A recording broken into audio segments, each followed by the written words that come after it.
think it was a full year's worth of monthly retainer fees for what he was doing for them, all in one lump sum. And I was like, wow, really? That's awesome. Like, for cash flow, that's great. And he was so excited.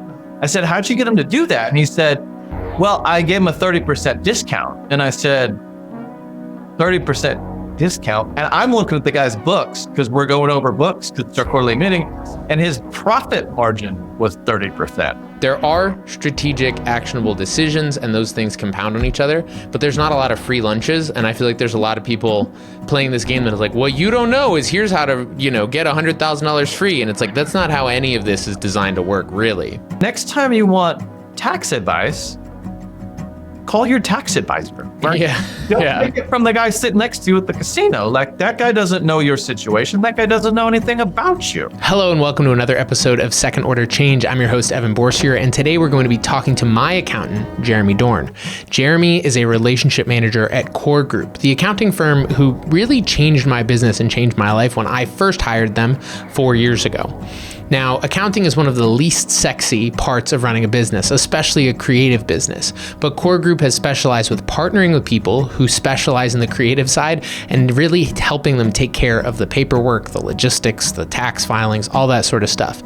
And I had used regular CPAs for a number of years. I'd used QuickBooks, and switching to them, one, provided me with a ton of partnership and actually being able to ask all the questions I'd always wanted to but felt dumb asking about how my business worked and how taxes worked and what I could and couldn't write off and strategies for financing things and putting myself on payroll. I just started asking them everything, and I became a much more educated businessman because of it. But then also they take care of so much in my business. And I am so grateful to have them and so grateful to have Jeremy pulling up his story. And as we dive into a little bit of the biggest lessons that he has learned in his journey as an accountant. So if you are interested in any of this, if this conversation is relevant to you, if you are interested in having a relationship like this, I would highly recommend that you reach out to Core Group. There is a link in the description to a free discovery call, and you can just ask some questions, share where you're at, and if it doesn't feel like a fit, no harm, no foul. Now, real quick, before we get into the episode, I just wanted to say, Merry Chrysler, Happy Honda Days, have a Lexus December to remember, because it is the holiday season, and that can be a beautiful time, it can be a messy time, it can be an uncomfortable time, and I just wanted to, one, say thank you for being here, for listening. Maybe you're traveling today and listening to this conversation. Hopefully you are preparing yourself mentally and emotionally for the roller coaster that you're going to experience over the next few days, and hopefully you can find some beauty amidst the chaos of it all. Maybe we can find a little bit of space to really see people for where they're at, to not lead with our prejudices, but to lead with the things that we have in common. Maybe we can find a little bit of space to be a little bit more open. Maybe we can find a little bit of courage to be a little bit more authentic, to bring forward our true selves. Because my experience has been that a lot of the times, I've been stuck living in the past. I've been playing around other people's behaviors from when I was younger. And I've realized that it's important that I bring a fully updated version of myself to the table. So I hope that you can do that. If you do, I'd love to hear how it goes. You can find me on Instagram and shoot me a DM over there. That's it. We're going to keep the intro short for this one. Let's get right into the conversation with Jeremy Doorn.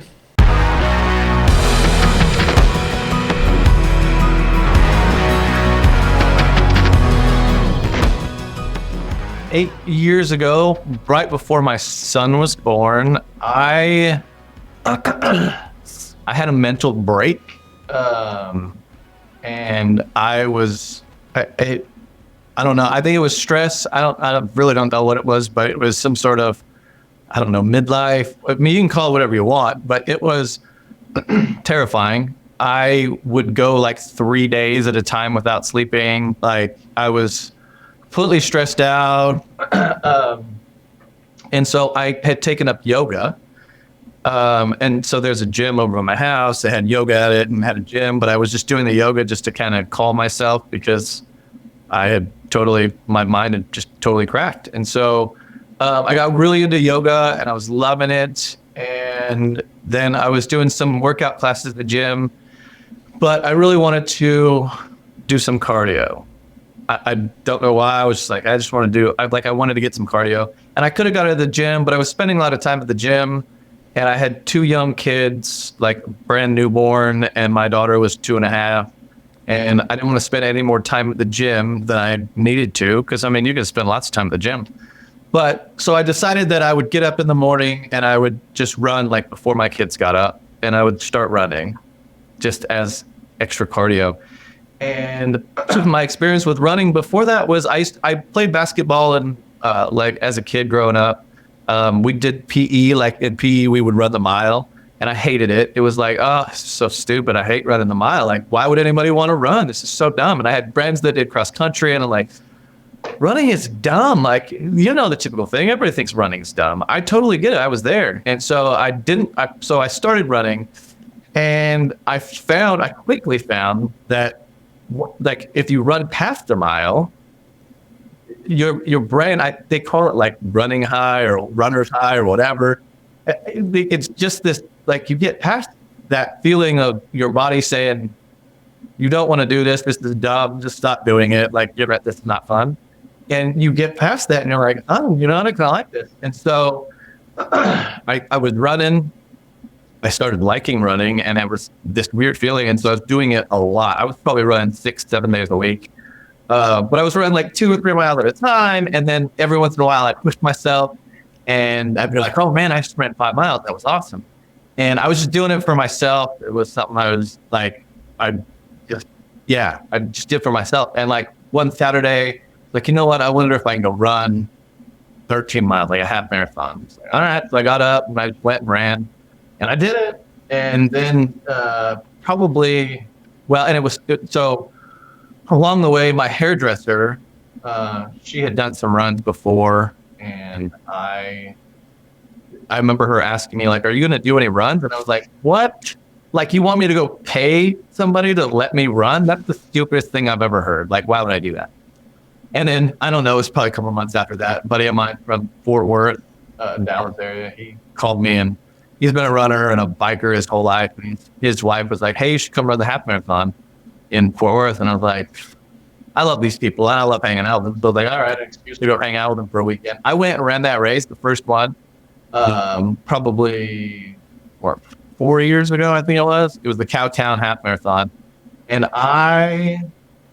holy moly, to be in this flood of people and like just the energy around it. Like, I had no idea that running could be so much fun, and paying to run, because even now you run these races and people are standing on the side like, you paid for this, and you're just like, I know, like, this is so awesome. Like, and it just got me fired up. And so now I do different runs. I'd like to do a marathon. I think I told you that. I want to do a marathon at some point.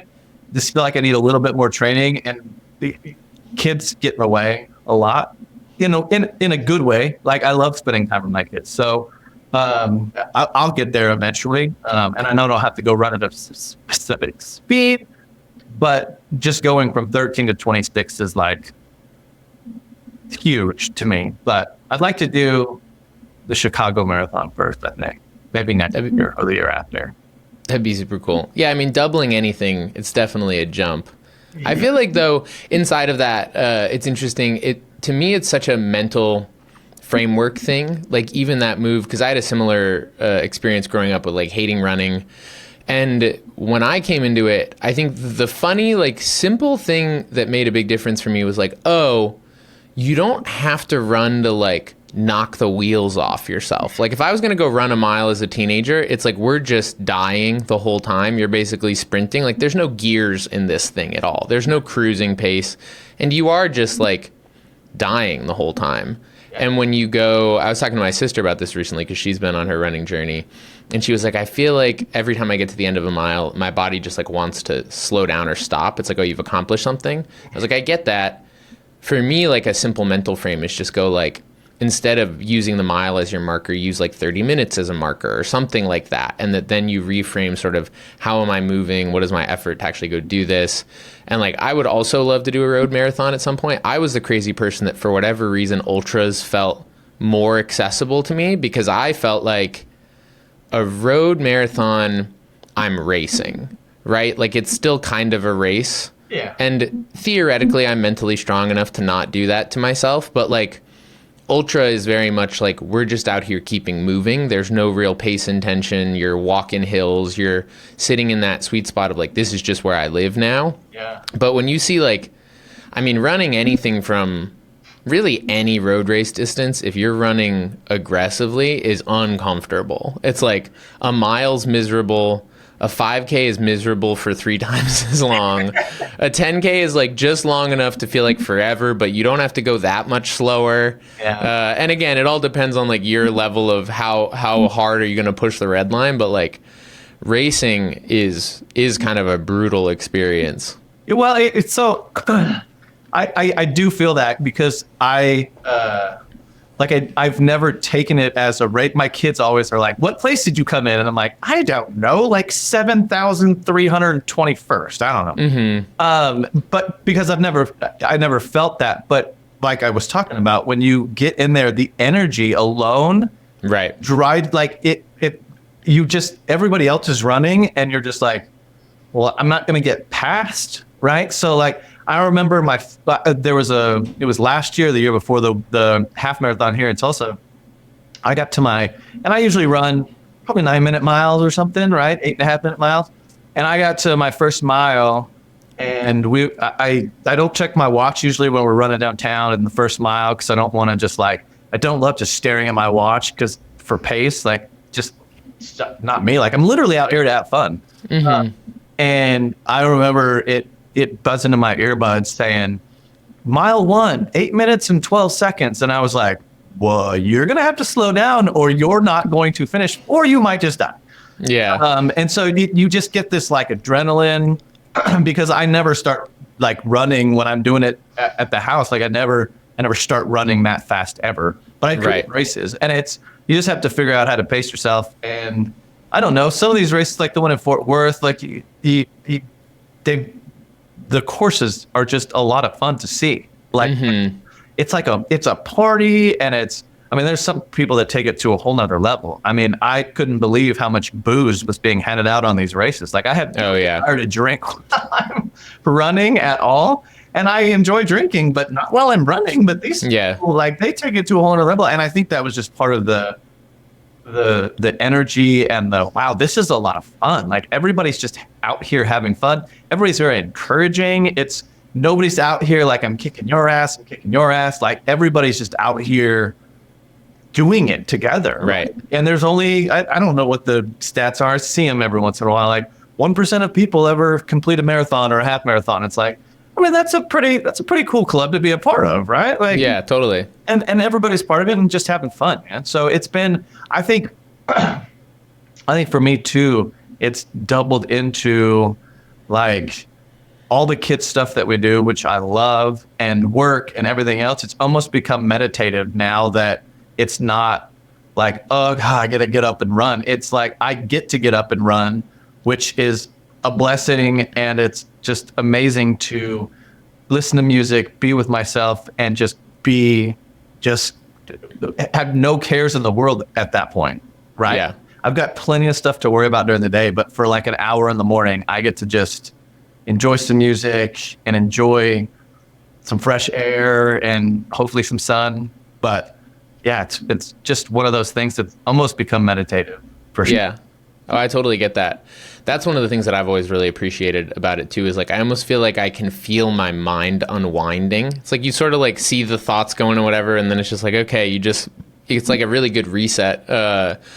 I started taking a break from music for a while, and I felt like that even went harder at that point. But also the hardest part is it's like showering. And I think there's something physiologically to this of like contralateral movement where it's like it's firing both sides of your brain now. But I find that like my best ideas always come when I'm running. Like I just start like in my head, I can feel like video scripts ripping where I'm like, why am I always the smartest when it's the least convenient to actually like do anything with it?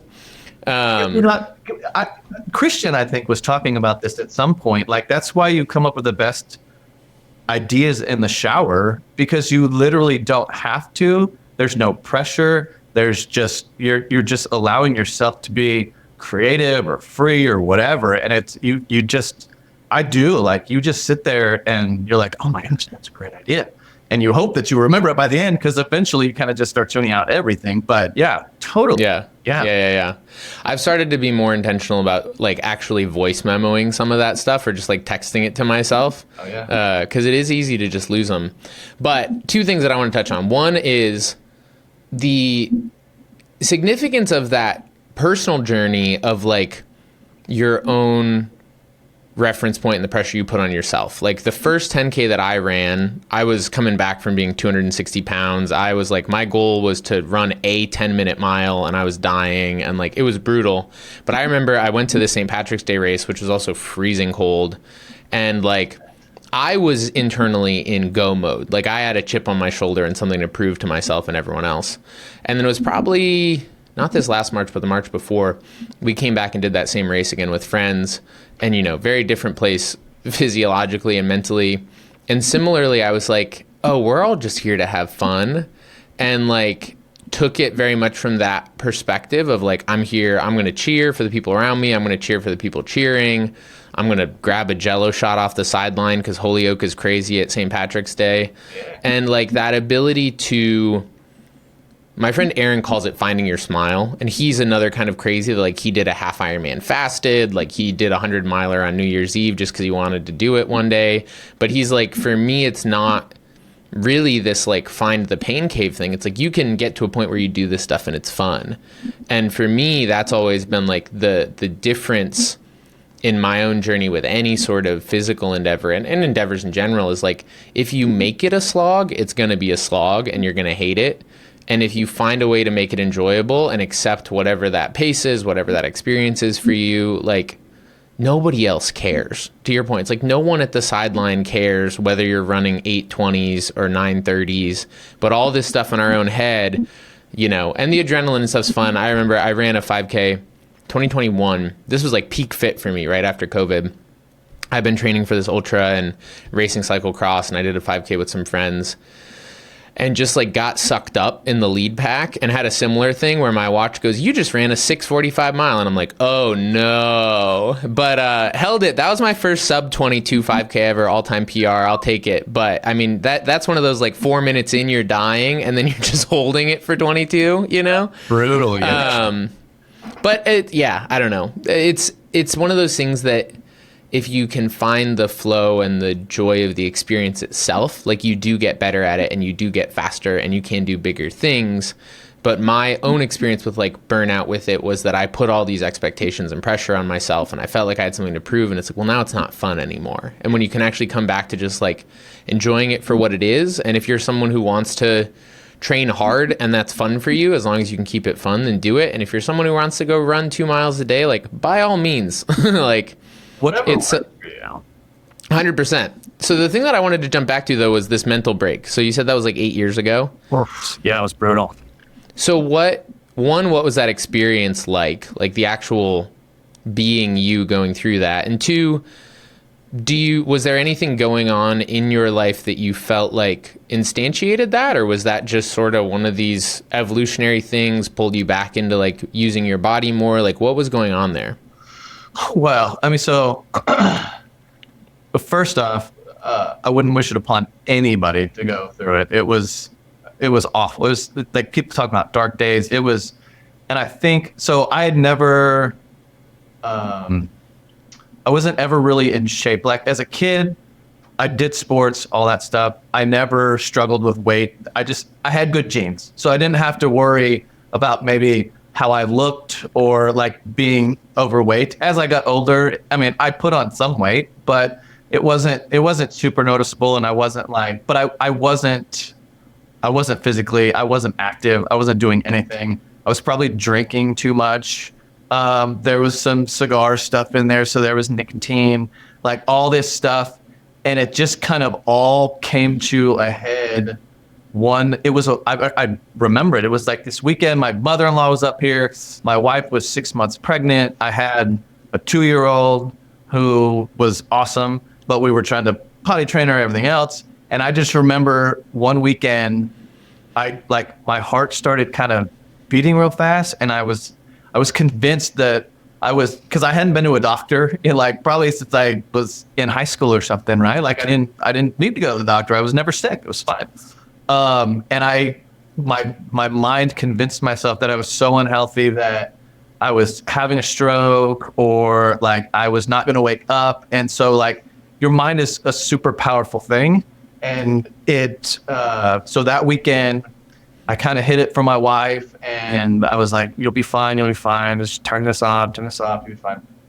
Come Monday, I hadn't slept, and I finally told her, and she's like, well, let's go to the urgent care. And went to the urgent care, and they were like, well, no, there's nothing wrong with your heart, but I mean, it's beating fast, all that stuff. But you need to get it with a physical with a real doctor. Like, you should start seeing somebody, whatever. And my mind was so convinced, and it kept telling me that I was going to die when I slept, and like when I fell asleep, or I was having a stroke, and all this stuff. Like, I was just convinced that I was going to die. Like, I could not turn it off, like, no matter what I did. And I remember I went to this, I finally got an appointment with the doctor, went in, did all the blood tests. He's like, your cholesterol's fine. Like, you're not going to die of like a heart event. Like right now, like, it's not coming. Like, I promise you.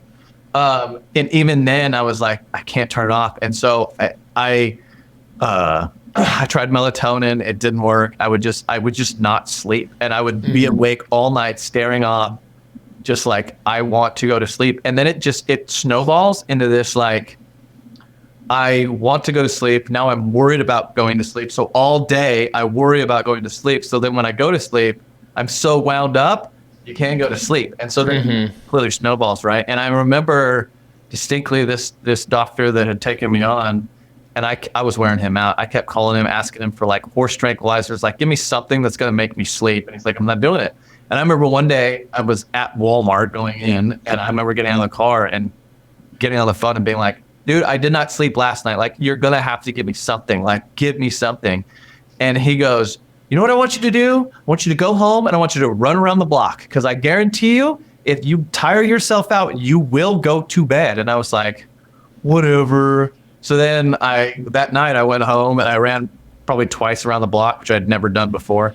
And I remember coming home and be like, man, I'm exhausted. And I actually went to sleep. Holy crap, right? So it worked. And so that's when I started. My wife was like, maybe you should try yoga or going to the gym and all this stuff. And so that's when, like, that whole journey kind of just started on. I mean, and I was probably drinking a lot of caffeine. Like, I didn't drink caffeine until our trip to Costa Rica this summer, which if you're in Costa Rica, you drink coffee, right?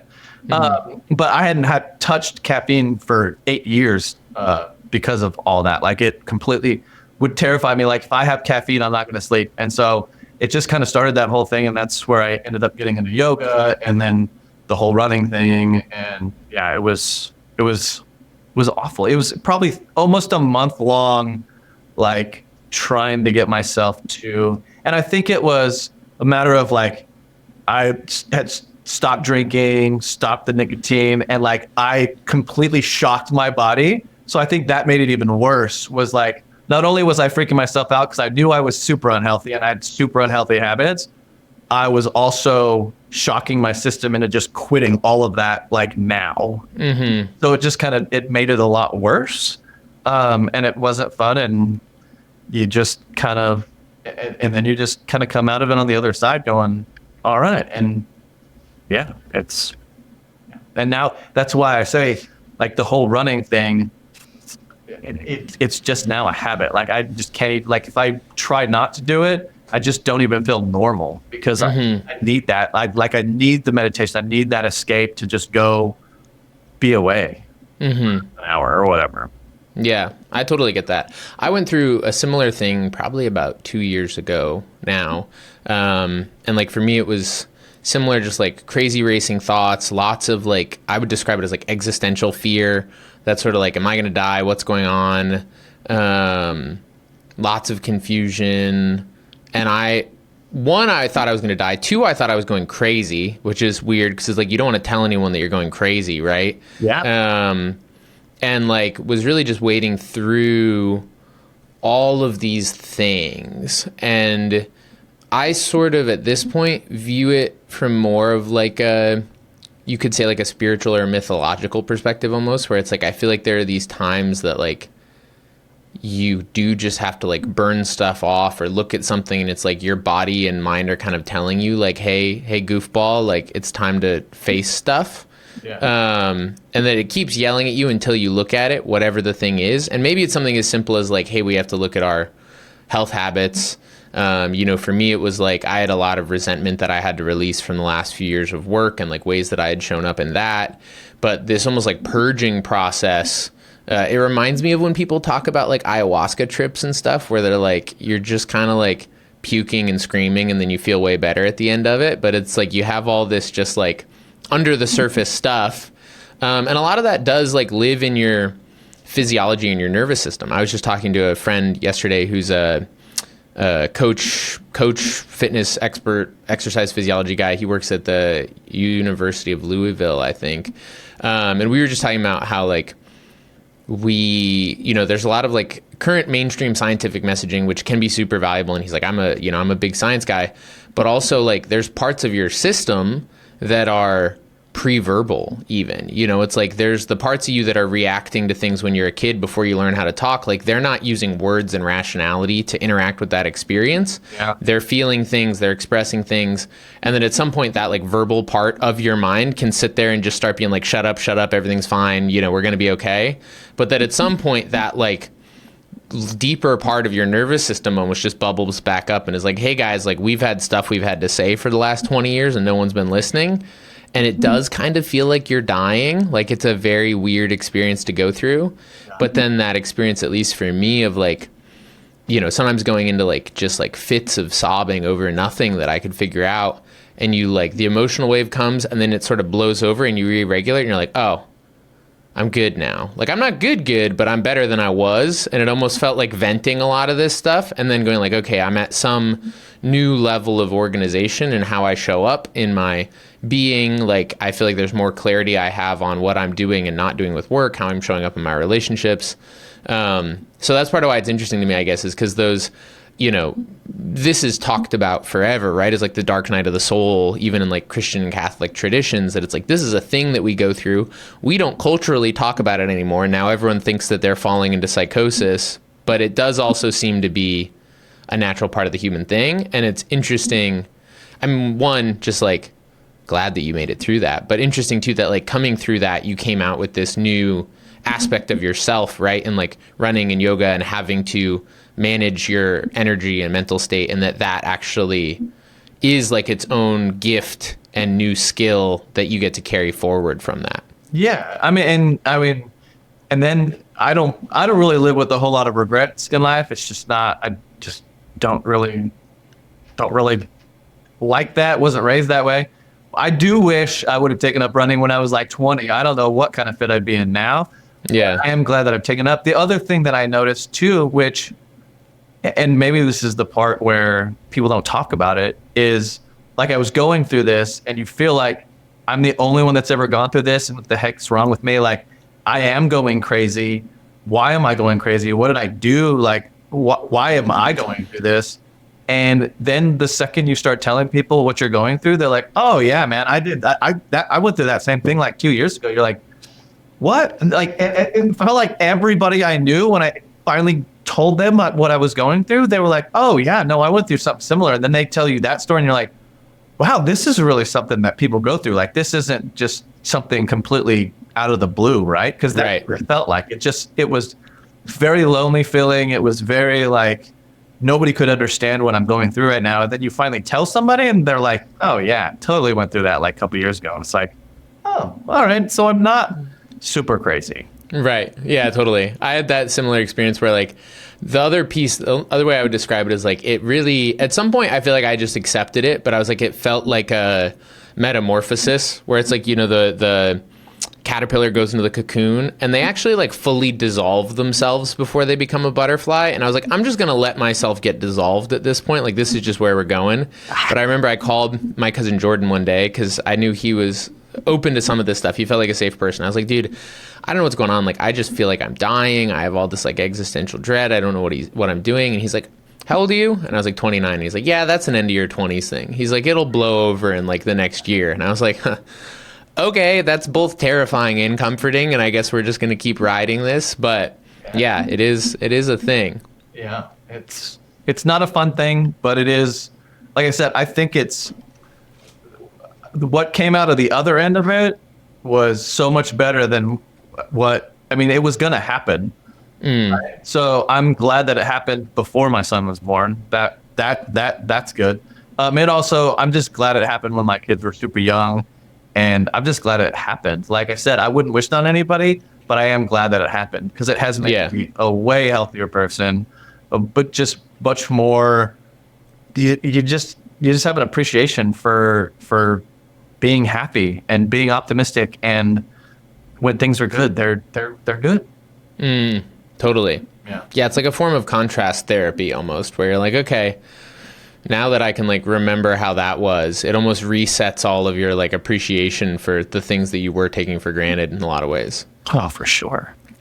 So, how did you become an accountant? Yes, this is fun. So I'm not an accountant by trade, right? So this is kind of my journey to core. I went to school for operations management, so I have a business degree. I actually went to school when I was starting school, I was going to be a genetic engineer coming out of high school because genetics was brand new. They were just now figuring out the Human Genome Project, all this good stuff, and it was fascinating to me, and I loved it. It was awesome. And then I was like, man, I'm going to have to spend the rest of my life in a lab. And I was like, that's not going to be me. Like, just never me, right? Just been a people person, whatever. That's why I decided to go to business school, got a business degree, I was running Pizza Hut at the time. I wanted to go with Pizza Hut further, but I didn't want to be in the restaurants anymore. I wanted to do some more operational things outside the restaurant. That didn't really work out with them, so I moved on to some other jobs. Then I got, then I had a couple of buddies that I used to play in a band with when we were in high school. We kind of reconnected, formed a band. We were just messing around. Next thing you know, we actually cut an album, and we were moving to LA to become rock stars. Obviously, that didn't work out. I think you're a rock star in your own way. There you go. So, so we do that. I meet a girl. I moved to Oklahoma. My buddy was from Oklahoma, he was best friends with my wife. I met her at his wedding. I was best friend with him in high school. So then I ended up moving to Oklahoma, getting married. He and his brother Christian had this accounting firm, and I didn't know what I wanted to do with my life. I've always been intrigued by small business. I was like one class away from entrepreneurial studies minor when I was in college. Like I just always, that small business side of it always intrigued me. So my buddy Nate, he was like, hey, you want to come do it was like data entry or something for Core, just part-time during tax season. I was like, yeah, sure. And then just being in the office, being around it, I ended up getting promoted to doing some bookkeeping, and I really enjoyed it. And then one of the managers left, and so I kind of took his clients, and it just kind of built this thing. And now I've been here 14 years and probably not going anywhere. So yeah, I think the traditional accounting, it doesn't terrify me. It just doesn't excite me at all. But when you're talking about small business and seeing the whole picture, and just getting to embrace and meet all these new small business owners and all the cool things that they do out there and all the cool things that you never know that are out there I was telling Christian this the other day, like I feel like, especially now that we're working with creatives like you and other guys, like I almost feel like I live vicariously through some of these guys, because I've got guys that are doing Kiss concerts and like all this cool stuff, and I'm like, man, this is so cool. It's almost like parents that live through their kids through sports, like, oh, you're pro, you know what I mean? So and it's just fascinating to see all the stuff out there, and it's new stuff every day. It's all these clients are all different, and it's a bunch of fun, really. What is the most common misunderstanding you experience about accountants and accounting? Oh, misunderstanding. I mean, I think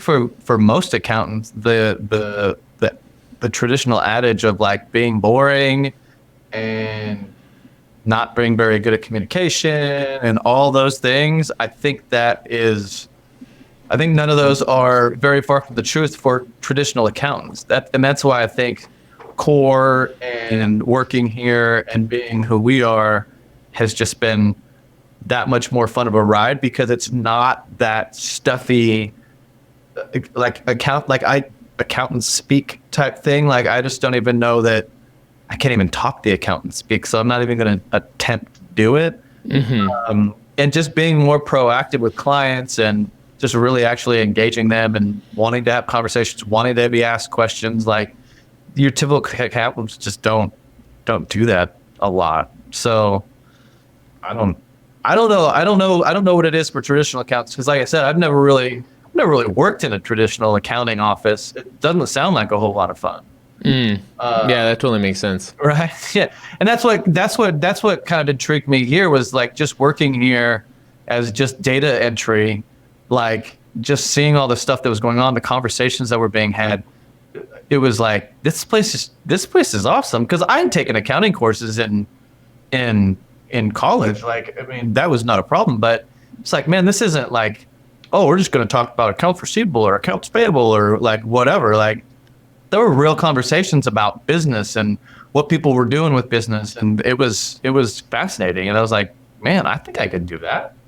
Yeah. Yeah. Yeah, that totally makes sense. I mean, I also have a relatively limited experience, but my past experience, was like doing my own QuickBooks poorly and then like giving everything to a CPA at the end of the year and feeling like it was this kind of like robotic, not really helpful or insightful thing.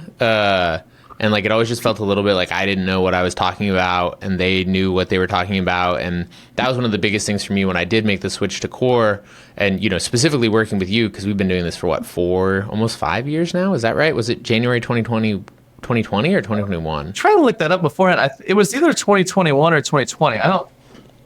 I think it was 2020. I think so too. I think it was right during COVID, maybe. Like right when that stuff started, maybe. Yeah, but that was like it was such like an overwhelmingly cool experience to, one, just have like all this logistical support now with like bookkeeping and W-9s and, all this fun stuff. But then to also just have like real conversations with real people. And I feel like that first couple weeks, I always remember it as just like, I'm going to ask every dumb question that I've been afraid of asking for the last 8 years of doing this. Yeah. And having someone who both like has answers on that, has resources to pull answers on things with that if it's oddly specific, but like can have an actual human conversation and make it understandable to you without it getting too deep into spreadsheets. Yeah. Because a lot of this stuff, I mean, and we've talked about this too, right? Where it's like, there is a level of business and finance that turns into 5D chess that breaks my brain still. And some people like to play that game. I feel like I've been like learning more about those dynamics, but it's also like, I just want it to be simple a lot of the times. And so like breaking everything down into like simple, actionable things, having a human relationship, and just being able to talk about like, what is the direction? How does that play out in your life? How does the business finances connect to your personal decisions? All of these things, and having support, having a relationship there that's not like, oh, I'm just in my own little mind, seeing things roll by on TikTok or getting one random business book and then trying to figure out how to integrate it.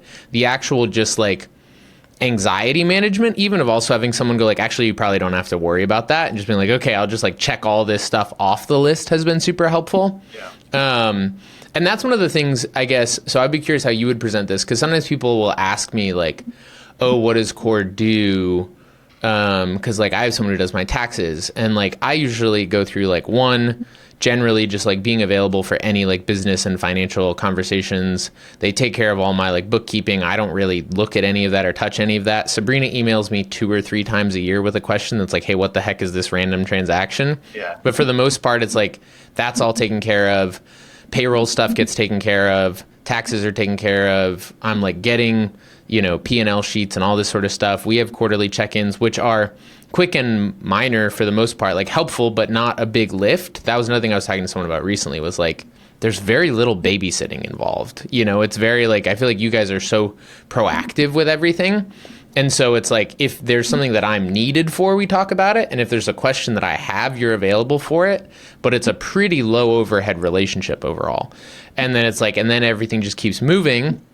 And then we get to those questions that are like, okay, like, let's talk about what hiring employees would look like. Let's talk about how benefits would play out. Let's talk about, investment stuff or vehicles and writing off vehicles, like all of that stuff. Having people who know your books, know your history, and also can, inside of that, can give sort of specific advice that it's like, hey, buddy, you're probably not making enough money to be thinking about this yet, or like, yeah, actually, that's very much not a problem and we should move forward. But having that other set of minds that's like looking at your stuff and able to have those conversations is like the value to me way beyond the just like bookkeeping and filing taxes, which takes a ton of weight off your shoulders, but it's like the emotional and mental weight of all that other stuff just facilitates so much growth. Yeah, and I think you said it best. Like the bookkeeping stuff, that's all commoditized. Like, I mean, you can get bots at some point are going to end up doing bookkeeping and all this stuff, right? Like all that stuff has to be done. Somebody has to do it, whether it's AI, whether it's core, whether it's you, whether it's somebody. It's got to get done because you've got to have numbers to do the compliance, and you've got to pay people if you have employees and all that stuff. And that's all fine and well, and we do that stuff. But then it to take it further, to really want to help you succeed in business decisions, or just giving you peace of mind that you've got this financial guide to help you, because you get on TikTok or Instagram or anywhere and you want to start taking tax advice from people that don't have your best interest in mind, maybe don't know what they're talking about. There's really no regulation on it, right? And so like, and they definitely don't know your situation. Like, it's out of context advice. That's exactly right. Like, it's very hard to give specific advice to anybody if you don't know the specific situation. There's obviously there's tax rules that people can repeat, but I feel like a lot of times that they take them out of context, and like it's kind of like these radio commercials you hear in the car, like, hey, do you have $50,000 in debt to the IRS? We can wipe it out for pennies on the dollar, which is not a false statement. Like, that is 100% fact. Like, there are certain situations where the IRS will make an offer and compromise with you for a giant tax bill that you might have from previous years and will settle for pennies on the dollar.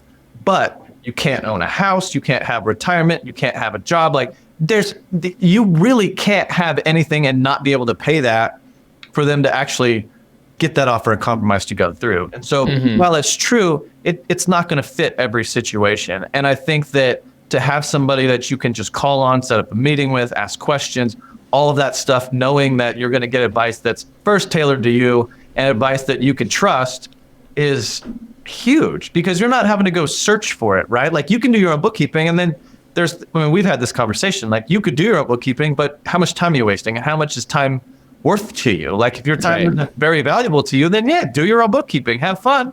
Like, and then there's the problem of QuickBooks is great, it's very user friendly, that's awesome, but if you don't know how to use it, or you don't know what you're looking for, it'll let you do anything, right? Yeah. So how accurate is it? Like, are you missing income? Are you missing expenses? Like, all this stuff, right? So if you don't know how to check for that stuff, then you're either going to have to go learn it, but why learn all that stuff when you can just have it and have that peace of mind that you've got somebody you can ask questions about, you can run ideas by, something changes in life.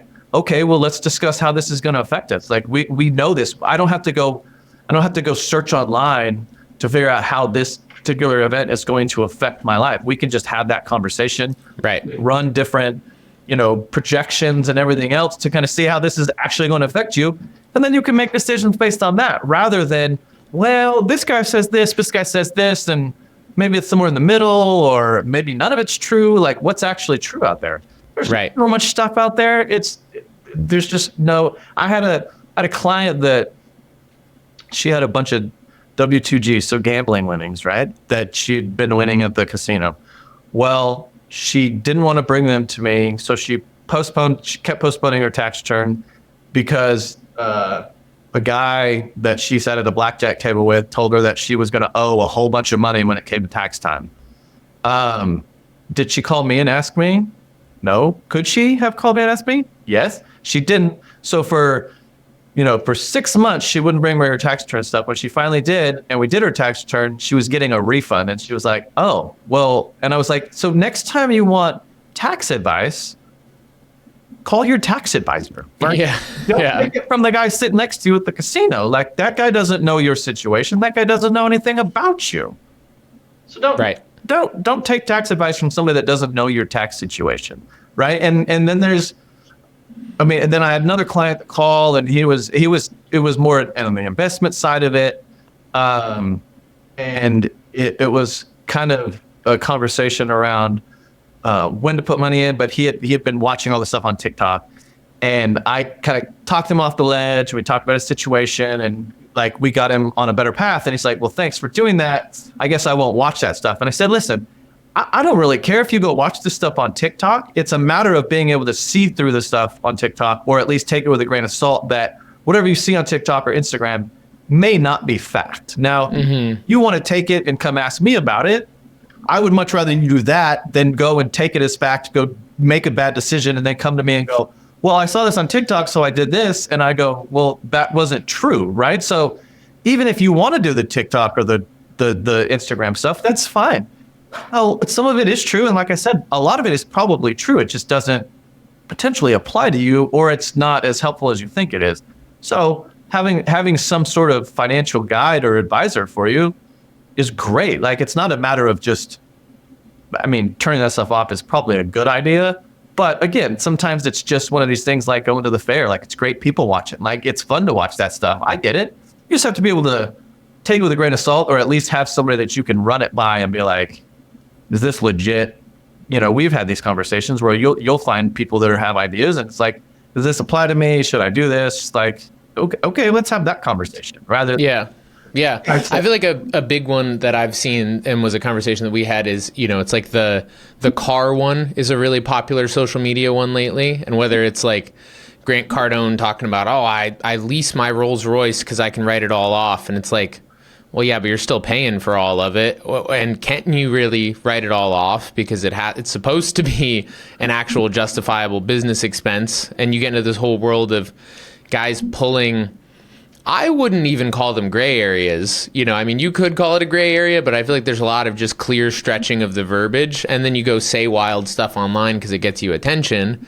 And they're covering the buck on it. Yeah, they're going for clicks, not for, or likes or whatever it is, right? They're not going for like, I'm here to help you, right? Like, right. No, they're not. Yeah, totally. And that was like, so when we were having that conversation a few months ago about the Section 179 thing, which I feel like is just a thing that I've seen. I have had friends ask me about it now because of my car. It's like, it's another one of those things that there are strategic uses for it and all sorts of stuff, but there's also a lot of people just like, I don't want to say oversimplifying it, but even the whole thing where it's like, okay, yes, you can write off a vehicle, but then you're going to have to reclaim that when you sell that vehicle. And so unless you are depreciating the vehicle a ton, in which case you're going to eat it, you're going to have that bill still when it comes back. So it's like it comes out in the wash one way or another. If you're trying to just push 80K, if you're like here right now, and you're like, I'm going to go buy a car for 90, write it off till January, and then take it back on for some reason. Like, I guess I can see a world where you might do that just to like carry stuff over the line.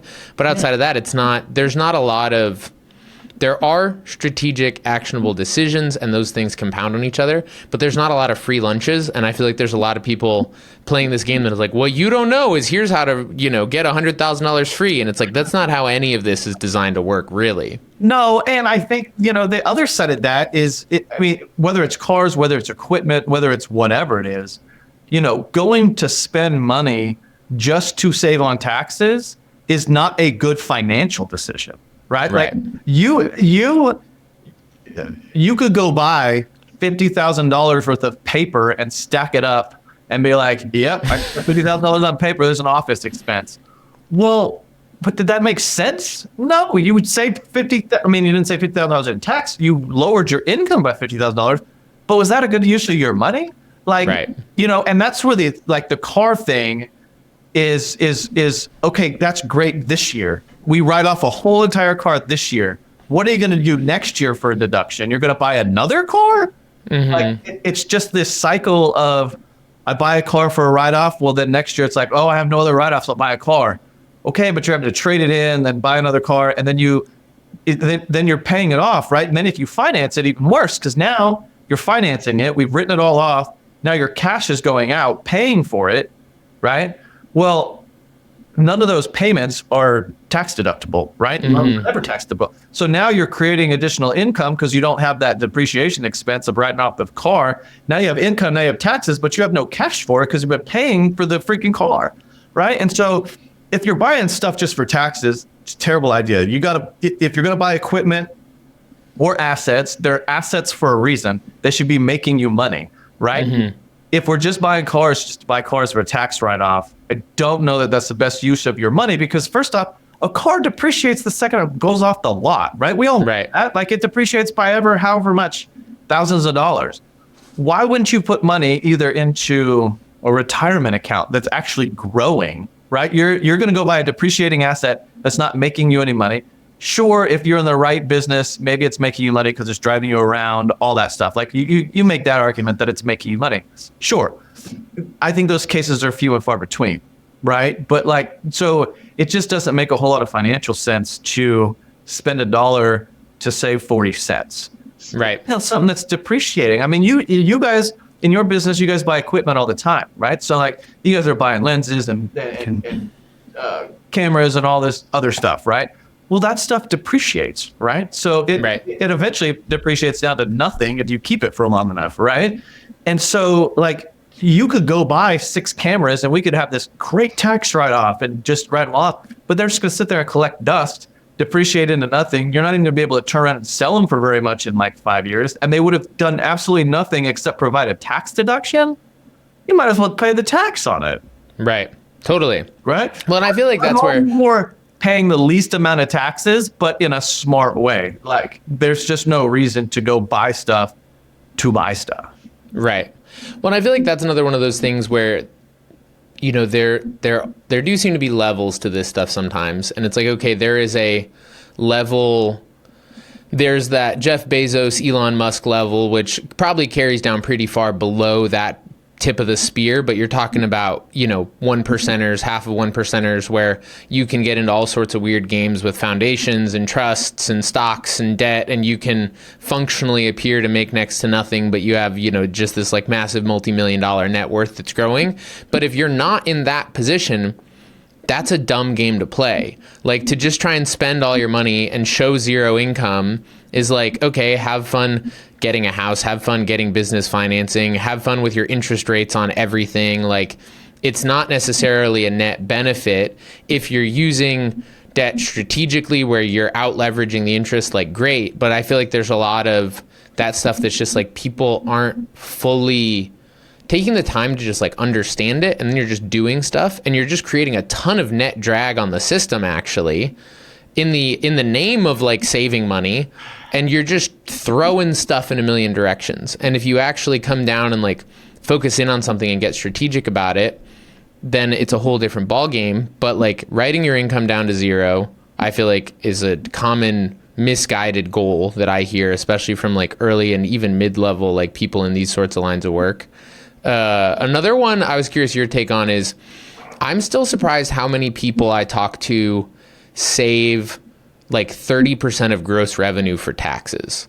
That feels aggressive to me. I get that it totally depends on your business, and like maybe if that's just, if you're the kind of person that helps you, like by all means. Yeah. But I was curious, like, one, your thoughts on that, and two, are there any of those other sort of client behaviors we could say, but like things that you see that people do that are common and aren't necessarily in your own best interest?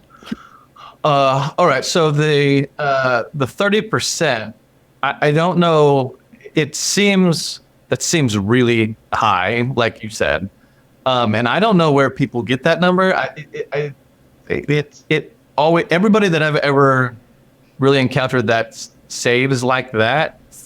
And that's the beauty of kind of what we do all year is if they were working with me, when we do tax projections in the third quarter, they've been putting away 30%, and I come back and I tell them that's way too much. It's pretty obvious that it's like, oh, wow. But a lot of people don't have that, right? So they'll either... Well, and that's how I used to be, just to quickly devolve. When I was doing my own stuff, it's like I wasn't keeping up on anything. I wasn't paying quarterlies. And so it just hit like October, November. And I would go into like squirrel stuffing nuts into a tree mode and just try and put like 30 grand in an account and see what would happen. And then it's like some years I'd owe 4 grand, some years I'd owe 12 grand. Like it was all over the place. But that lack of touch was part of what instantiated that behavior. Yeah. And that's another, not to keep selling core, but one of the things that I really love is when we're able to go in and go like, oh, we have to put like $800 towards an estimate right now for where we're actually at. And then, there's like these smaller steps, and then it allows us to be more aggressive with the resources that we have because we're not oversaving. We're able to actually facilitate flow. And then we're able to come in and have the conversation now and go, hey, yeah, we need to throw 15 grand at this month. But like you're getting those higher touch things instead of just like covering your eyes and socking off 30% of your money till the end of the year. Yeah. And it's like, what is the opportunity cost of that at the end of the day? Like it can be a net benefit. Hopefully you at least have it in one of these accounts that's giving you like 4 or 5% now and not nothing. But like the opportunity cost on that can be really high. Yeah. And I think that's one of those things that people think that they're doing themselves a favor. Like what you mentioned, people think that they're doing themselves a favor by sticking all this money away, when in reality, they might not be. I think, with interest rates being high, I know they're supposedly coming down, but, with them being high, banks paying 4 or 5%, if you are sticking in a high yield savings account, at least you are making some money on that while it's sitting there. Because I had a guy that right before he came to Core, he would actually pay the money to the IRS, like lots of money. And I don't even remember what his computation was, but by the time I got to him, I had showed that through September, I think it was, he was like $25,000 overpaid because but you can't get that money back until we file your return, right? Mm-hmm. So, and I told him to stop paying any money to the IRS because he was well overpaid. There was no money that he needed to pay. And he was like, oh my gosh, that's so good to know, because I have another 60 sitting in my account that I wasn't going to do anything with until next year. But I have this marketing thing that I wanted to do, but I wasn't doing it because I didn't want to spend that money. He's like, I'm going to spend it now and grow my company. So That's the opportunity cost. That it's making 4 or 5% now, but could it be making 50% by you putting it in a marketing or doing something with it to grow the business? Like that return is going to be way better than 4 or 5%, right? So if it's sitting there because you're terrified of the tax boogeyman, then it's just not doing you any good. It should be being put to work buying vehicles, not buying vehicles. Yeah. That totally makes sense. So on that note, and I don't know what the HIPAA laws are with this, but I'm just curious, like with the people you work with, do you see that people tend to be more cash conservative or like cash aggressive? I feel like most people that I know in our line of work tend to run things really tight. And so even the idea of someone like, I'm an outlier among all the people I know that like we keep a decent healthy buffer, but I'm just curious in the bigger spectrum of what you guys see, what the like client behavior tendency is there. Oh my gosh. Yeah, no, I mean, overall, it's definitely on the aggressive side. I think there are some outliers that are more business minded and understand having operating capital, having something there, like knowing that just because you got $20,000 in the bank yesterday really doesn't mean you've got $20,000 to go spend personally on something, or that you need to go buy a new lens just because. And I think that, the industry you're in and all the guys that we have in that industry, the videography, all that stuff, there's a flow to the industry, right? Like good. I feel like everybody, I'll get on all these calls and everybody's doing really good, right? Because marketing budgets are great and people are spending money, and then the election happens or close to the election happens. And so we take a dip and everybody seems to be hurting. And so like, I think guys like you and some other outliers that know to put money away, know that lean times do come, but they also do pass. But you have to have money to get you through these lean times, right? You'll spend all of it.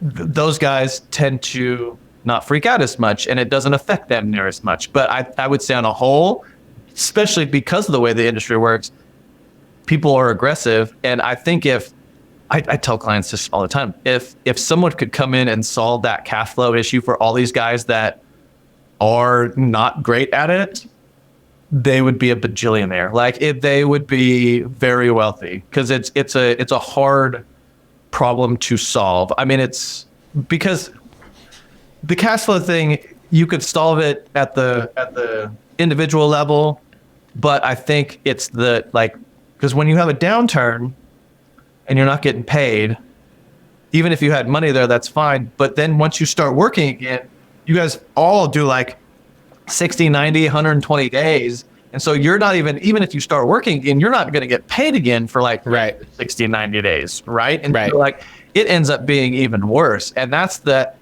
chasm that, like, man, if that could get solved somehow to be able to know how much to have all the time, like I think that's something that we strive to try to help clients with, is because that is like huge, because everybody has that issue for the most part. Like even the guys that are good, if it goes on for long enough, guys that are good, it'll hit them too. But I would say most people are pretty aggressive with their cash. Yeah, that makes sense. I've felt that so much. And I mean, that's part of, I'm really excited. I'm doing, as we're recording this, I'm doing a financial workshop tomorrow with about 16 people, which I'm excited about. But goal for 2025, which has been something that I've honestly like wanted to do for a long time and just talked myself out of, is facilitating more just like education and community around these kinds of conversations, because it's a massive thing. And I know a lot of people who are doing multiple 6 figures in revenue and are like 40 grand in the hole all the time. And you're just like, this math isn't mathing. And, I think for me in that world, it's like, one, the importance of the fundamental, just like discipline action of carrying a buffer being like a necessary part of this sort of thing. I was talking to someone recently, she's a cinematographer, and she was developing this app, and she wanted my thoughts on it. And she was like, so basically, like, everyone has cash flow issues. And so what we want to do is create this like hybrid invoicing Dropbox platform, so that when you send something to a client, they can't download the assets until they pay you. And then we're just going to charge whatever, 1% for that. And I was like, I just got to be honest with you here. All that is forcing a conversation that you could have had without that platform, that I'm not giving you the assets until we get payment. If you just suddenly lock everything on a client that's used to paying you 30 days later, they're going to call you.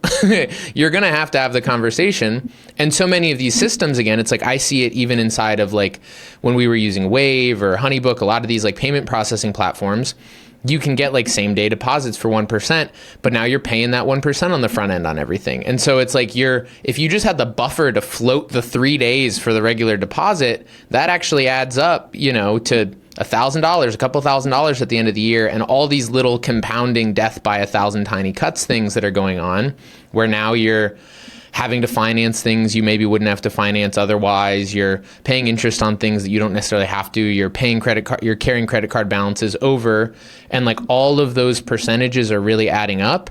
And so like for me, it starts from a communication perspective and being more aggressive and advocating for yourself in a lot of these relationships. So like for ourselves with Challenger, like that's something that is really important to us, is that we aim to pay everyone out within a week of anything getting done, because I just know that that's a big stress point for people. And I don't see any good reason that the industry as a whole can't keep moving more in that direction. It requires everyone being a little bit more intentional about what they're doing and not being quite so aggressive all the time. But in the long run, I think it's a healthier dynamic for everyone. And like, so having those conversations, understanding your actual financial picture and like taking better grasp of it, whether that's like tax savings, cash flow, whatever it is, and getting a better sense of your personal and business side of that. Because there's a bunch of this, and even on the negotiation side, I was just talking to another friend who we both know the other day, and he had a project come through, and basically they were like, okay, yeah, we've got $1,500 and it's 2 days. And he was like, I don't like it, but I guess I'm going to take it. And he has an agent now, and his like agent hopped on the horn, and she was like, okay, so we got it to $2K a day plus 2 travel days plus a prep day. So like, long story short, you walk with 7 and they're going to pay the agency fee separate so that you don't have to like take a cut of that. And it's like that, even just like basic negotiation skills so often, where it's like so many people are just taking the first thing that they're given. And for better or worse, the reality of the world we live in is pretty much no one's going to hand you the cream of the crop without you fighting for it, you know? So you have a lot of people who are just in these really tight situations, and then you get into a tight situation, you're like, well, now I don't have money for an accountant, so now I'm doing all my own books, and then that's getting worse, and then now I don't have time, and now I'm stressed, and you're just in this whole death spiral now of like money's moving and you're doing things, but you don't feel like you're getting anywhere. And I just totally agree that like there's this whole world of people who I think if we can just shift some of that mindset and some of that behavior, it can become a much healthier ecosystem, which then ends up being better for everyone. Because the unfortunate part too is that the reality is, because of a lot of the industry is continually in this sort of death spiral and everyone is out of desperation, clients just get more and more aggressive with what they're asking for. That the asks get bigger, the budgets get lower, because you've got someone who's going to do it, and it becomes a race to the bottom. And so actually starting to put some like positive energy back into that whole ecosystem and dynamic is something that I'm really passionate about, and that has been quite the journey for me in like 12 years of, I mean, I don't have a business degree. I don't even have a GED. Like, I never technically graduated high school. I was homeschooled and just stopped when I was 16. And so like, wow, I've figured everything out just from like a relentless curiosity, I guess, more than anything.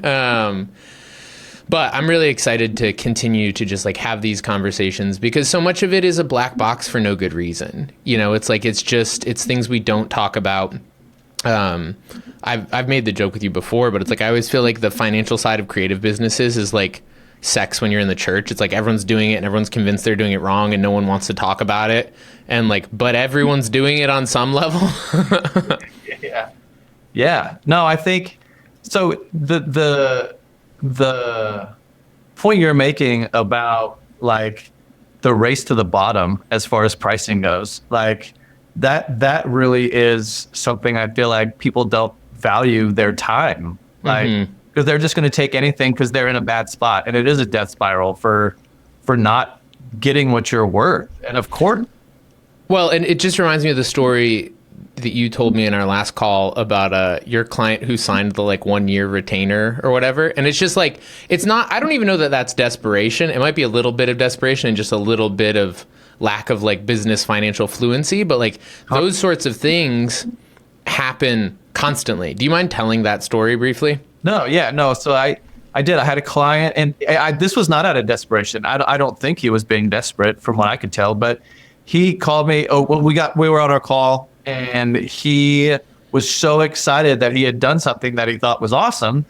And he told me that he got a client to pay him a full year's worth, full year or 6 month. I can't remember. I think it was a full year's worth of monthly retainer fees for what he was doing for them, all in one lump sum. And I was like, wow, really? That's awesome. Like, for cash flow, that's great. And he was so excited. I said, how'd you get him to do that? And he said, well, I gave him a 30% discount. And I said, 30% discount? And I'm looking at the guy's books, because we're going over books because it's our quarterly meeting, and his profit margin was 30%. And I said, well, why did you do that? He said, well, I'm still taking home 70% of it. And I was like, yeah, but your profit margin for your business is 30%. You literally just gave away all of the profit so that you could get that cash early. So you can't do that. That's not a thing. Like, if you want to give a 5% discount, sure. But of course this guy paid you 30 like early because you're going to get a 30% discount. Like, of course. And so just that, it like he thought, oh my gosh, I'm taking home 70% of it, but you've got all the expenses that go along with all of that. Like, you're stuff out to zero now, so you're not actually getting ahead. You're actually going in the hole, right? And so if you were to do that with all of your clients, you'd go out of business, right? Right. Eventually not have money.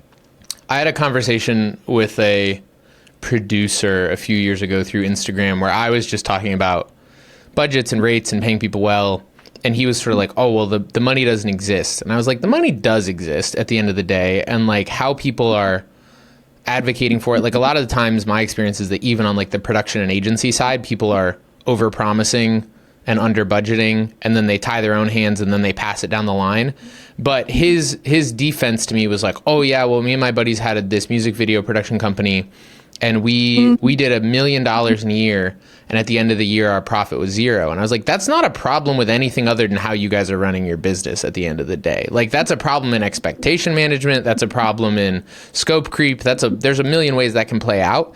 But to act like that is fundamental to it is, to me, just to put your head in the sand and to not look at the reality that like, no, you have a lot of ownership in how this thing plays out.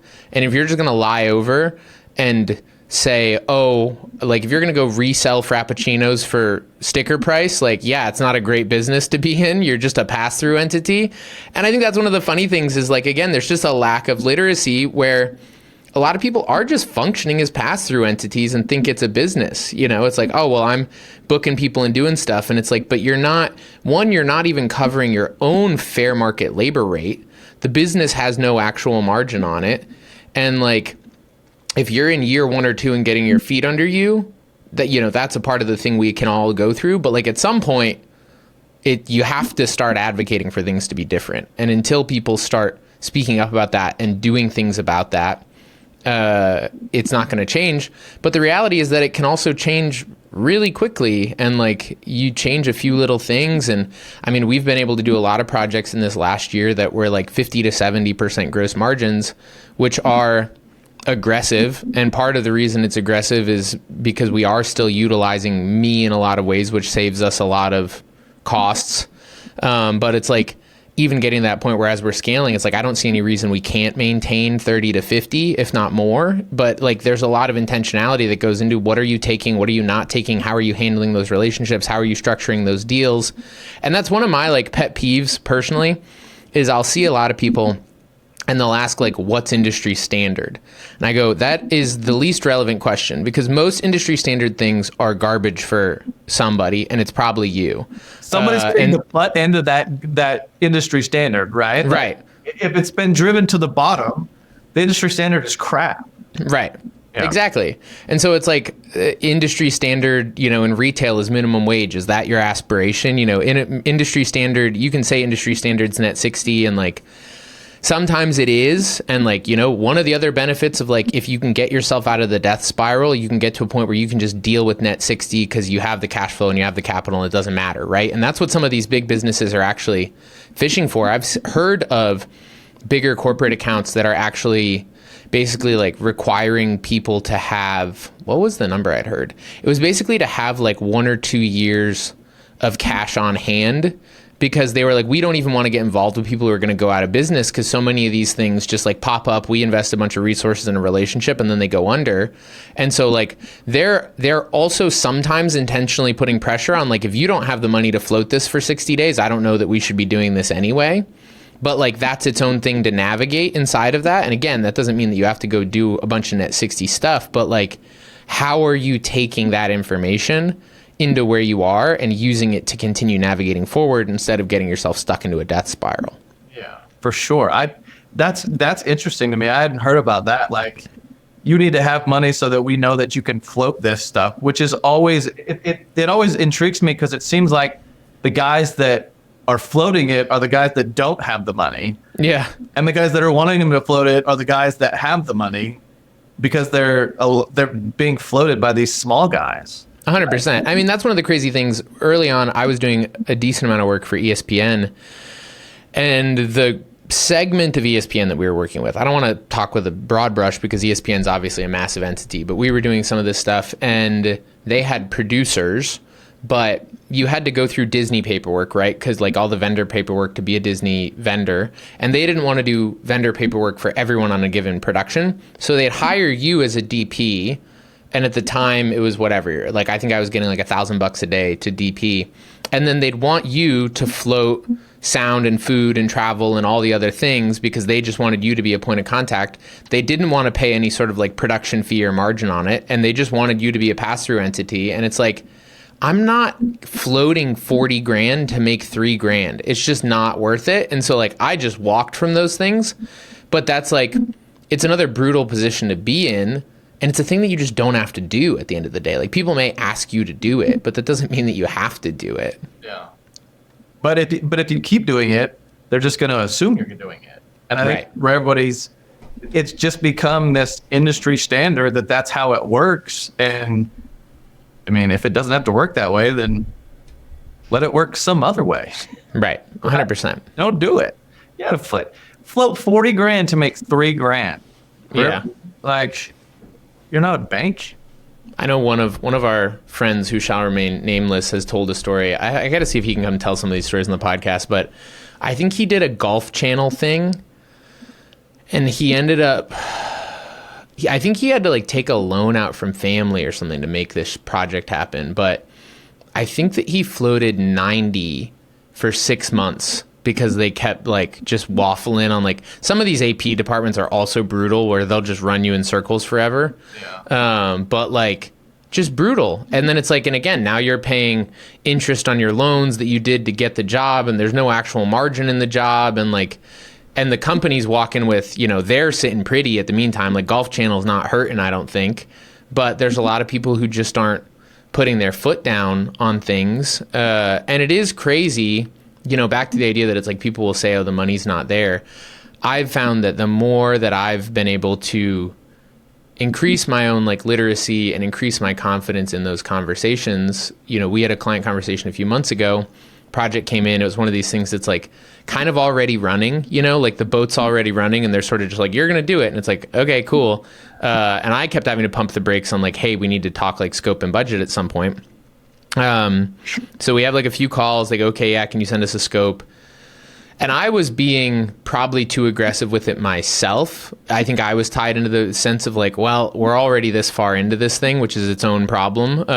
When you're like, you've sunk a bunch of pitching, you know, sunk costs into something and now you feel like you have to fulfill on it. Yeah. But so we quoted them 24.5.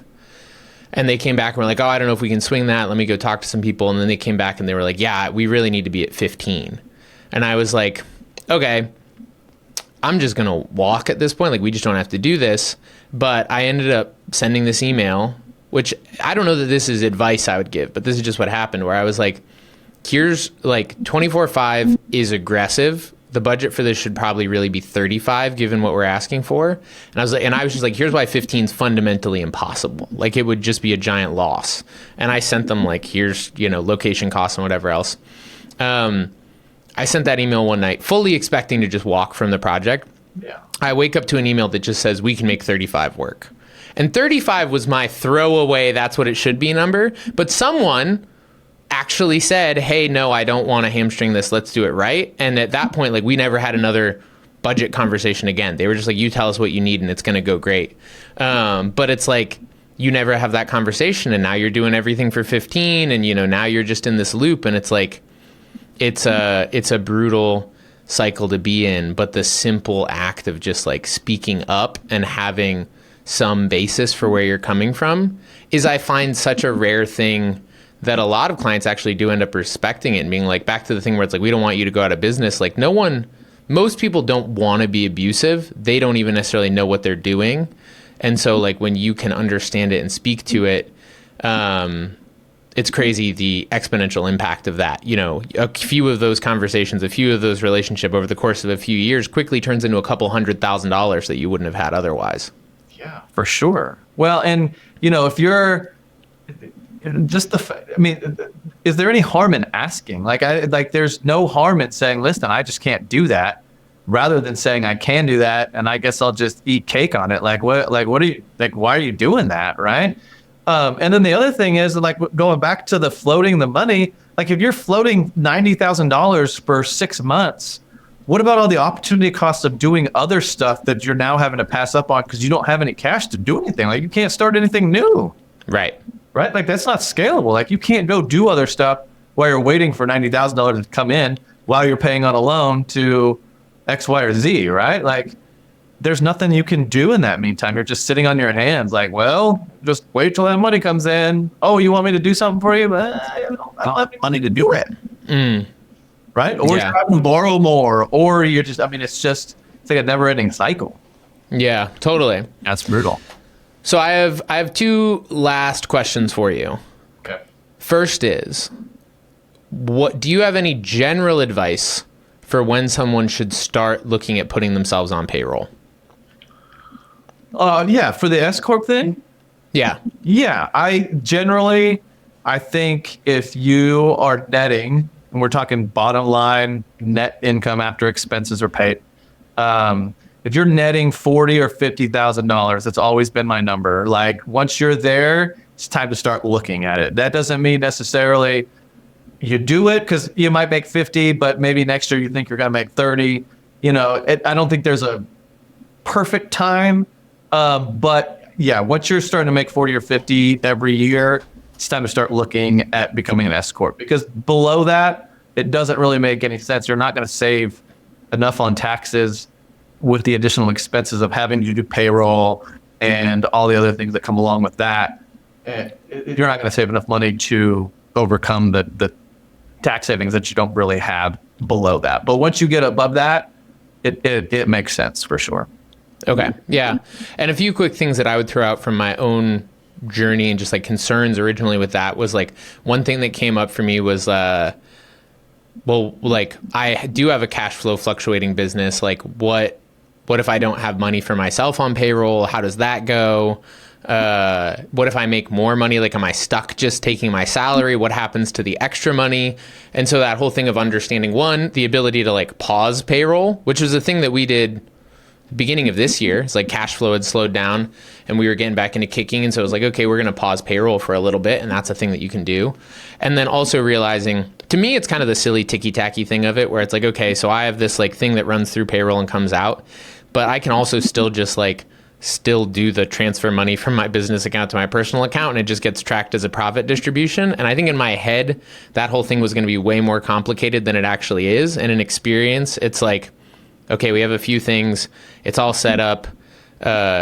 Alicia takes care of all of that, and she'll check in with me on it. But like, there's some money that just does go through this kind of silly feeling payroll loop once a month or twice a month, but it ends up saving us a bunch of money in taxes in the long run.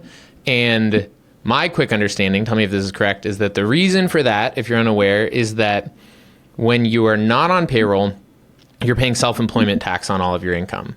Once you put yourself on payroll, you're only paying self-employment tax on the payroll money. Is that correct? So profit distributions don't get taxed as self-employment tax. So say you make 100, you pay yourself 50 through payroll and 50 as profit distributions. You're only paying self-employment tax on the first 50 through payroll, which is where the savings on all that extra 50 comes from. And so it costs some money to get yourself into that system, but the net savings ends up being greater in the long run. And secondarily, and sort of anecdotally to my own experience, you do get the actual benefit of having a W-2, which, as much as it's silly when you're making money. Like I remember when we went to buy our house and it was a nightmare because I had like $100,000 in the bank and they were giving me heck about getting like a $250,000 mortgage because they're just like, oh, well, your income's variable. Like having a W-2 actually doesn't hurt in the long run, which is another like side benefit there. Is that all correct? And is there anything you would add there?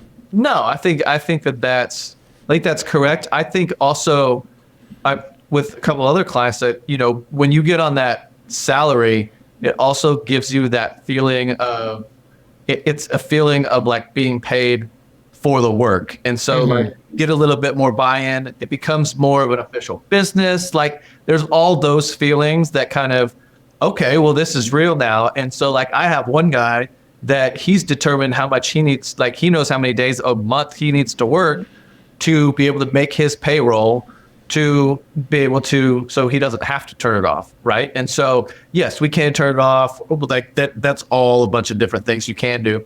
But there's also motivation there to be like, well, I don't want to turn it off because like I want a paycheck, right? Like I'm getting a paycheck, like, oh, this is like, it's an official business at that point. So I think there's some psychology there too, as far as like just becoming more, I mean, it doesn't make you more of a legit business. It just, I think the feeling is there too. Right. But yes, it is a difference between the business income that comes through to you without the S corp is all subject to self-employment tax. The only thing that ends up being subject to self-employment tax in an S corp would be your salary, right? So any salary that you pay. So it's just it's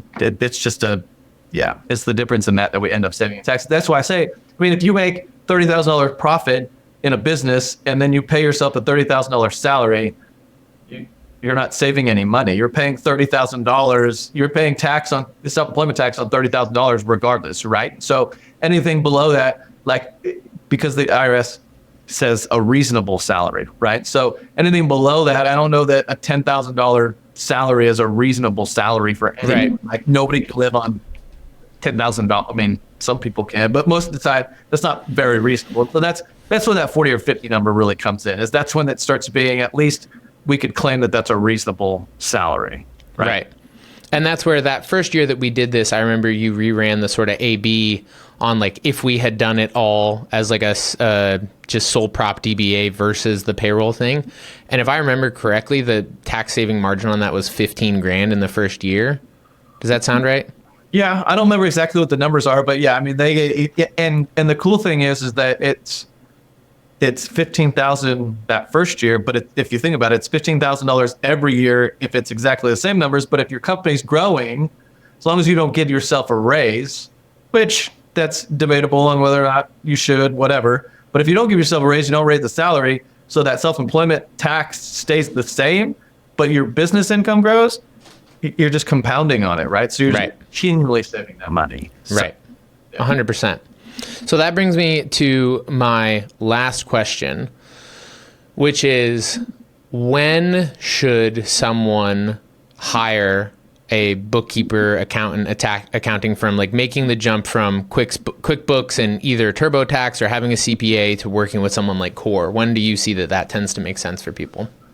You know, I haven't figured out the actual like gross income level. I think it's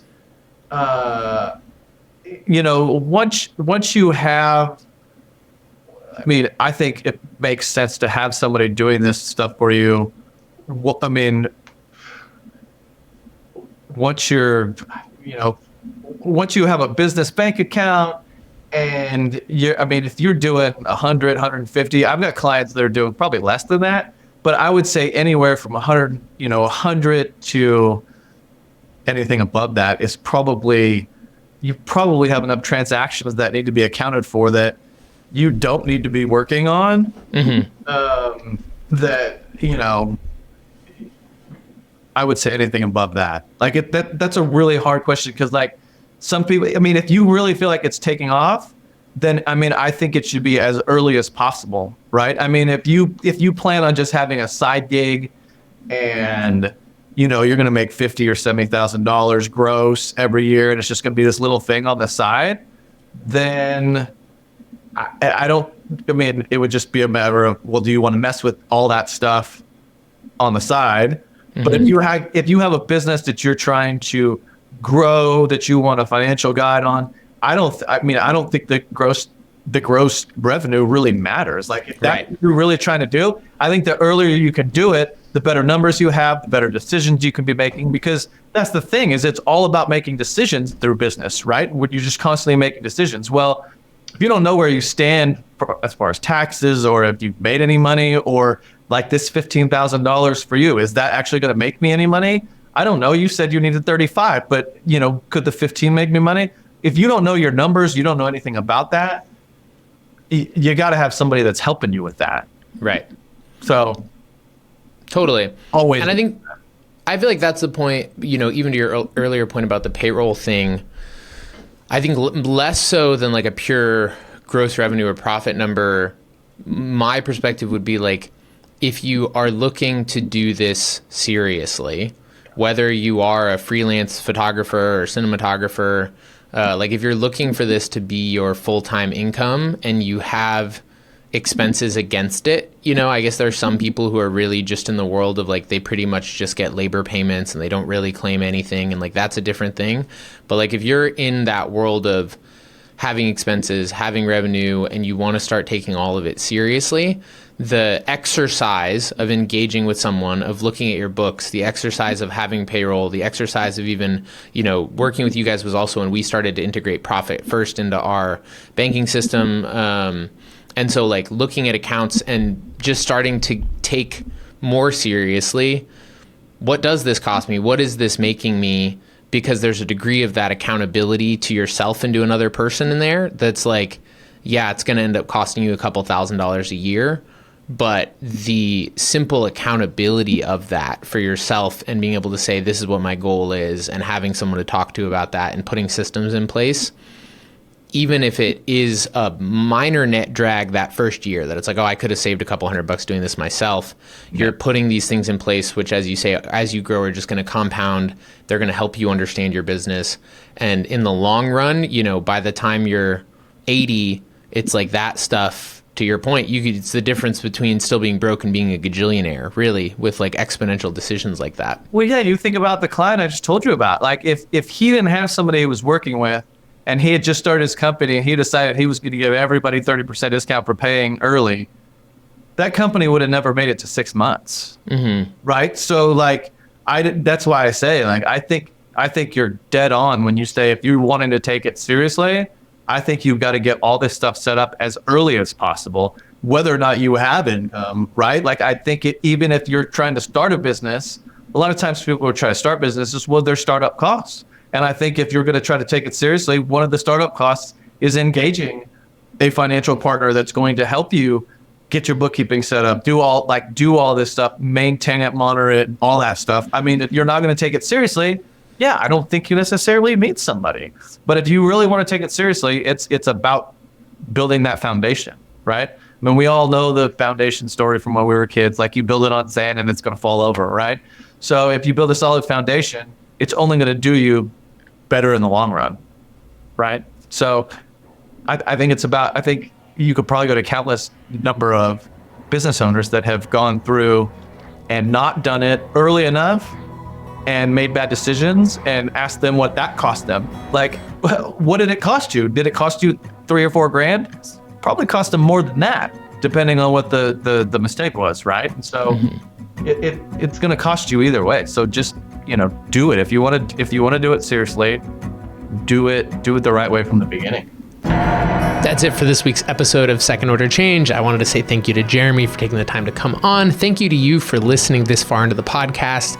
If it was any way helpful, please take a second to leave a rating, to leave a review, and maybe to tell a friend. Just pause real quick and go, who could use this? Who's another friend on the creative journey? Who's someone whose like books seem like they're a mess? Who could use some support? Or maybe who just needs a little bit more transparency and encouragement as they're chasing their dreams? Whoever comes to mind, shoot them a message. You can make their day, you can make our day, and it's part of how the world goes round. Next week, we are going to be talking to the man, the myth, the legend, Mitchell Day. Well, stupid people don't become lawyers, so like, I'm gonna become a lawyer and therefore not be a stupid person. And was that a part of the narrative for you at that point? Was like, I'm inadequate and I'm stupid, and like law is a way to overcome that? Yeah, it was just kind of like the thing that felt, that was like the option. I feel like for a long time I thought freedom was the ability to do anything. And my experience is that like being in a state where you're able to do everything and there's no values or priorities is a situation where you don't do anything. She's like, okay, what's going on? And I was like, I dropped Noelle's guitar and I'm gonna do music. And she's like, what? She's like, okay. Total acceptance that the song was probably gonna flop and that people were gonna think I was weird. And by like philosophically not wanting to be someone who allows fear to dictate their, decisions like that, I was just like, all right, like, I'm just gonna let it flop. I'm gonna put it out and then I'll just check the box and walk away. And that song kind of blew up. It's like, oh shoot. And I the amount of messages I get about that song in particular from people who are like, this is what won me over. I felt like you articulated something that like I've wrestled with for years and just never had the ability to put the words to it. Like, thank you for doing that. It's like, dude, how dare you almost deprive not only yourself but other people, because it's not mine anymore. Like, it's not mine. It doesn't belong to me. If you're interested in the musical journey, if you are interested in chasing your dreams, if you are interested in pulling together the most authentic version of yourself and building a creative empire, you're going to want to hear next week's episode with Mitchell Day. Merry Christmas, you filthy animals.